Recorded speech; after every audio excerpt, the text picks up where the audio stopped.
Hey, Missouri 4-H volunteers, welcome to Volunteer Vibe, a new Zoomcast designed especially for Missouri 4-H volunteers. I'm your host, Stephen Kraus, 4-H State Specialist in Volunteerism and Youth Adult Partnerships at the 4-H Center for Youth Development at Mizzou, and I'm also a fellow 4-H volunteer. We're so glad to have you join us for another conversation about the world of volunteering in the Missouri 4-H Youth Development Program. In each episode of Volunteer Vibe, we will explore the world of 4-H with volunteers in mind, sharing practical knowledge, inspiring stories, and new perspectives to enhance your volunteer journey. On Volunteer Vibe, we'll hear from 4-Hers, fellow volunteers, experts, and everything in between to help make your 4-H volunteer journey a successful one. On today's very first episode of Volunteer Vibe, we're going to inspire you by discussing a very unique youth leadership program right here within Missouri 4-H called the St. Charles County Extension Council Youth Leadership Program. And with me to discuss it is the founder of that great program, Miss Kaycie Hollrah. Kaycie is a 10-year Missouri 4-H member who was recently named a National Youth in Action Award winner for her role in launching the Extension Council Youth Leadership Program. Kaycie joins me today on Volunteer Vibe to share her experiences with the program. Good morning, Kaycie. Good morning. Nice to have you with us. Thank you for joining us on Volunteer Vibe. This is the very first episode, so we're really excited to have you on. So, Kaycie, can you just share with our volunteers out there a little bit about yourself as well as the program and how did it come about? Absolutely. So as you said, I'm a 10-year 4-H member. Back in 2023, I was serving as our county ambassador for St. Charles County, and one of my jobs at that point in time was to attend our St. Charles County Extension Council meetings. And so I attended a couple of those meetings, and I really started to appreciate the council. I liked being on the council. I liked the things that they were talking about. And so I was looking for more opportunities for youth in our area. And one of the things that I found as I was searching online one night was Extension Council Youth Leadership. There wasn't a whole lot of information about it, and I think the only things I could find were from Pennsylvania from a long time ago. But I started looking into it a little bit more, and I found a couple of resources that I sent over to our Extension Engagement Specialist and our Youth Specialist for our county. And so throughout working with those two people on what does this program look like for St. Charles County, what does this program do for St. Charles County, we started talking about opening this up to non-4-H youth and making sure that we're giving all youth the opportunity to learn the skills that 4-H teaches outside of just regular project areas. So, public speaking, interview skills, leadership, team development, all of the things that I think typical or youth that are not in 4-H don't necessarily get the opportunity to thrive in as much. We wanted to offer that to more of the kids that were in our area. So that's kind of the basis of how this program got started. Great. Many people in the state, I think, don't realize that there is an extension system outside of 4-H, often 4-H synonymous with extension. So can you tell me a little bit about how through this program you brought 4-H to extension and extension to 4-H? Absolutely. So when you're talking about bringing 4-H to extension, previous to having a youth sit on the council, I was a 4-H representative to our council, but previous to having that, we just had adults from our county council or, that were working with 4-H in our county to sit there and say, well, here's what the youth are doing, here are some of the events that we have coming up, and kind of just ended it there. And I think having a youth perspective was really important because it allowed me to not only share a personal story. Obviously, everything that, the youth are doing in St. Charles County is a lot more personal to me because I am one of the youth in St. Charles County, but also understanding that, I offer a very different perspective than most of the people that sit on that council because I am 10, 20, 30, 40 years younger than most of the people that sit on that council. So as I started to not only be a youth representative of 4-H, I also started to become a youth advocate just for the youth of St. Charles County and for young people in general. And so I think that perspective, it offered a lot of new insight, especially when you're talking about community service. Youth are part of the community. We are impacted by community service, so it offers a new perspective. And when you're talking about bringing extension into 4-H, obviously 4-Hers know what 4-H is.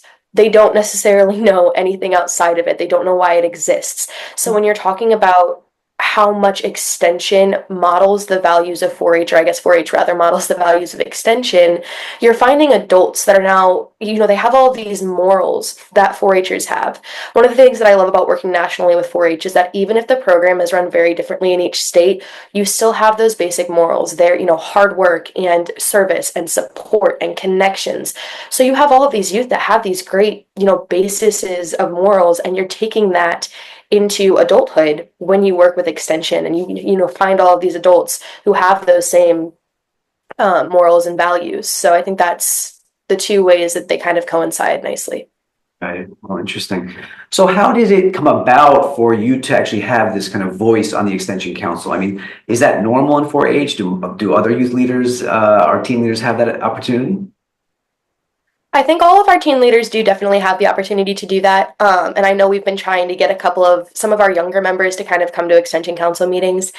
I think within the 4-H program, one of the biggest things that I've been allowed to do, and I think a lot of 4-Hers, especially within Missouri, have been allowed to do throughout our mentorship with adults, is being given a platform to speak and, to give our opinions, to talk about what are things that do work in our counties, what are things that maybe aren't working as well.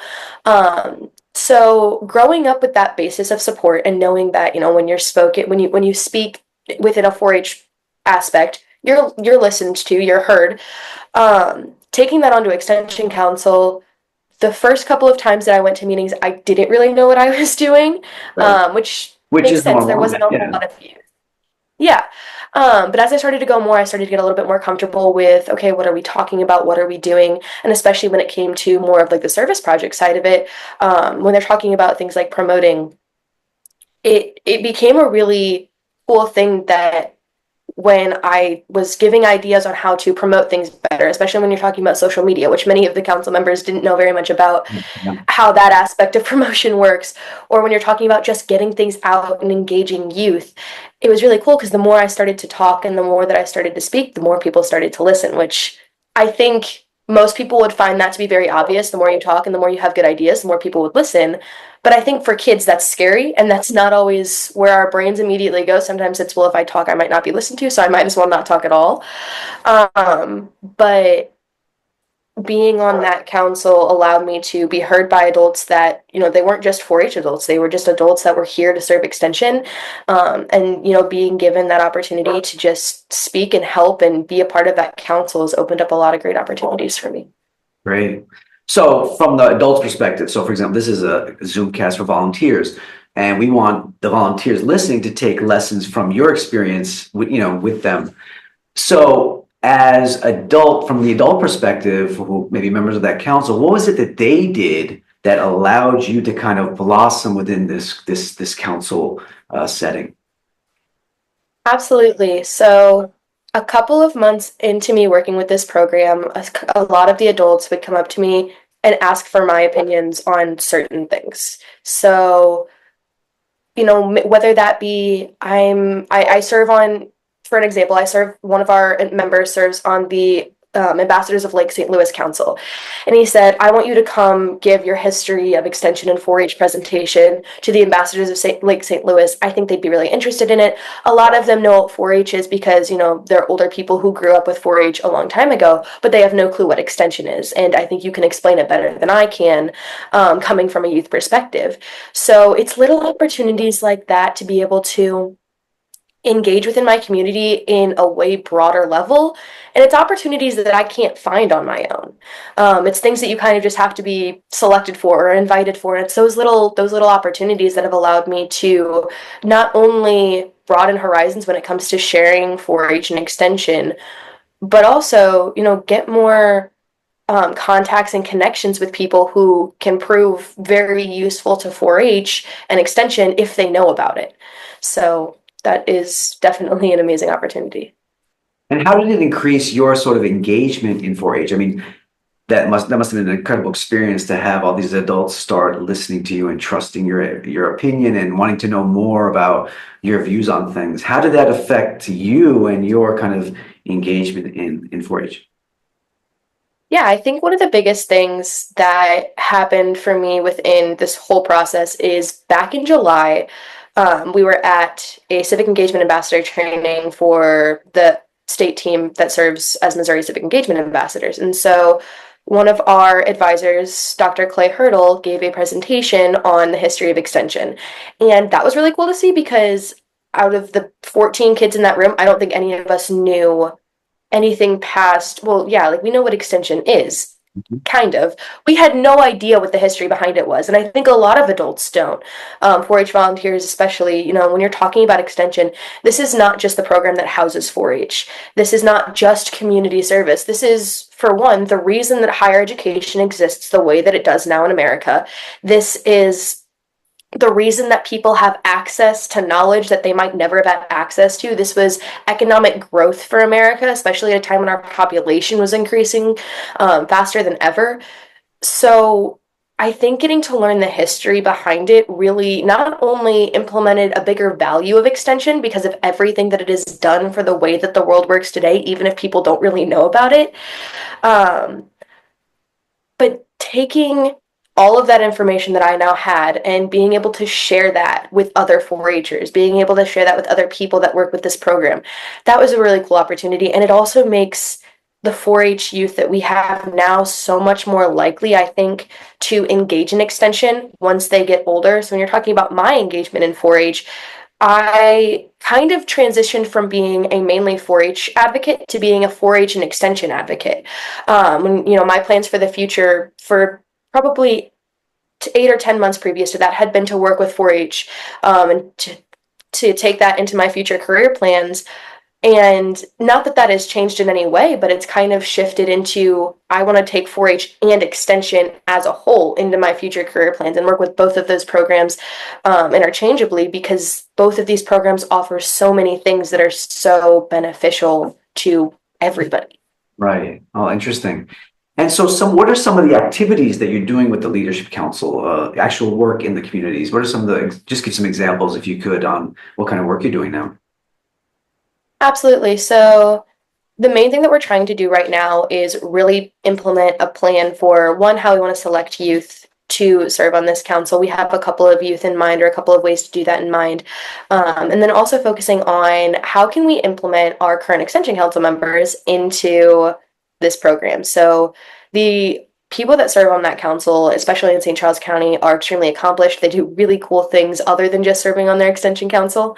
We want to get their perspectives and stories and, have these youth understand that these are very vastly different people that have different backgrounds and careers and jobs. There's a little bit of something for everybody. Everybody can kind of find someone that they want to role model themselves after. And a lot of that is finding ways that we can implement leadership and public speaking and teamwork. It's all of those values that 4-H teaches, that I think youth that are not within that program get the opportunity to experience as much or to practice as much before they, leave off to college and have to get jobs. So when you're talking about what are we doing now? We are really focusing on what are the values of 4-H, what does 4-H teach, and how can we make sure that we teach that to all of these youth? Great. It's interesting, you mentioned about Dr. Hurdle, and he was able to inspire your interest in history, which is really a great feat nowadays because it's hard to get young people interested in history. But I mean, the fact that the way you explained it as, linking it to everything that you do in 4-H and making it very real to the work you're doing. Do you see this as a way of getting more young people involved in 4-H? What do you think? My hope within, the what I'm doing right now is that, not only are we spreading the information of 4-H and getting more people involved in 4-H, which is obviously, that's something I've been passionate about for a long time. I think a lot of 4-Hers are passionate about getting more people involved within the program. And that's something that I've been working to do for a long time, and I don't intend to stop that. What I do intend to do, however, is, when you're at events that you're trying to promote 4-H at, and you see families with kids, those are always the people that you're going to promote to, is the families with kids.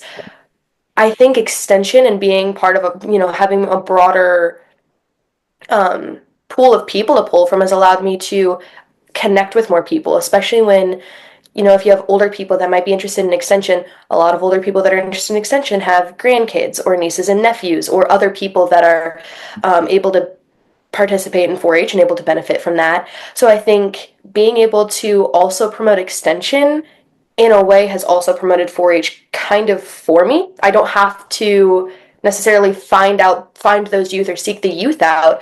I can explain extension and then say, but if you have a younger kid in your family, which everybody does, maybe just push them in the right direction. So I think when you're talking about how this has impacted that side of it, it almost broadens my span and my reach, and allows me to promote both programs in one.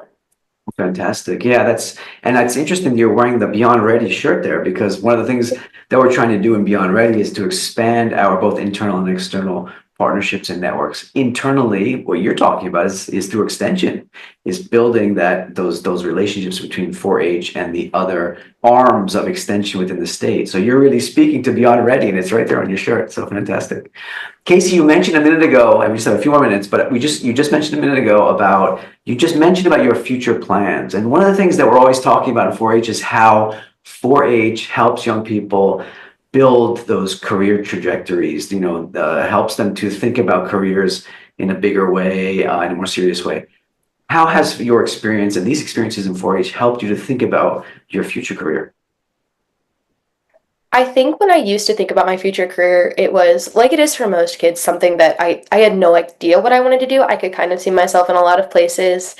Back in November, I attended, or 2 Novembers ago, November of 2023, I attended National 4-H Congress, and the advisors that went on that trip with us had just kind of put the idea in my head that, hey, you can work for 4-H, like that's a thing that you can do. That was not something that I had thought of before. I don't really know why, but it wasn't. And as I started to think about that, I was like, this program is one that I know embodies the values that I care about. It's one that has affected and impacted me in a lot of ways. And as I started looking more into how to work with the program, there are so many opportunities to do a lot of different things. Like all of the state specialists do very different things. People who work at a national level all do very, very different things. But, they're all affecting this program and impacting this program in a very positive way. And so I started looking into that as a career. And then again, as I started to learn more about the history of extension, I kind of wanted to take both of those and do a future career, just making sure that, if I'm promoting 4-H, put an extension in there. If I'm promoting extension, throw 4-H in there at the end, kind of just making sure that they coincide and people understand the importance of both of the programs. Great. So before we leave, if you could just leave our volunteers here with just a few words of advice on how to empower our teens, how to engage them, how to grow the program with our young people, with our teenagers in 4-H, what kind of words of wisdom would you pass on? Absolutely. I think for me, one of the most valuable things that I was offered, especially as a young 4-Her, was adults that just sat and listened and that gave youth the platform to talk and to give their opinions on things. The biggest advice that I have is just to listen to the youth. And sometimes listening is giving constructive criticism, emphasis on constructive. Sometimes listening is hearing out what a youth's idea is and trying to help them implement a program or implement something new. Sometimes it's just listening and saying, okay, let me talk to other people and see, if they're saying that this program might not work as well as it has in the past, let's go talk to other people. Let's figure out how to change that. But I think the biggest thing that a lot of youth, especially in St. Charles County recently, have been offered the opportunity to do is give their opinions and feel like their opinion is heard. I think when you're talking about what 4-H offers to youth within its program, you have the opportunity as a youth to give your opinion, have it be heard, and make change. You understand that just because you're a young person does not mean that you can't create change. It does not mean that your opinion doesn't matter. And I think that is what helps 4-H youth that go into their future careers to be influential within any career field, even at a starting position. They understand that it does not matter how low you are within that field. You can have an opinion and it can still matter, or you can have an opinion or an idea about something and still implement it. And I think that that's really important to learn as a young person because it helps you within your future career to understand that you can be extremely influential no matter where you stand in a social hierarchy. Excellent. Kaycie, thank you so much for joining us today, sharing your experiences, your wisdom. You have incredible wisdom for a person your age, for a young person, and sharing your experiences. And I think it's going to really help our volunteers tremendously in their work with their team leaders. Thank you once again, Kaycie, and thank you everyone for joining us on Volunteer Vibe. Until next time.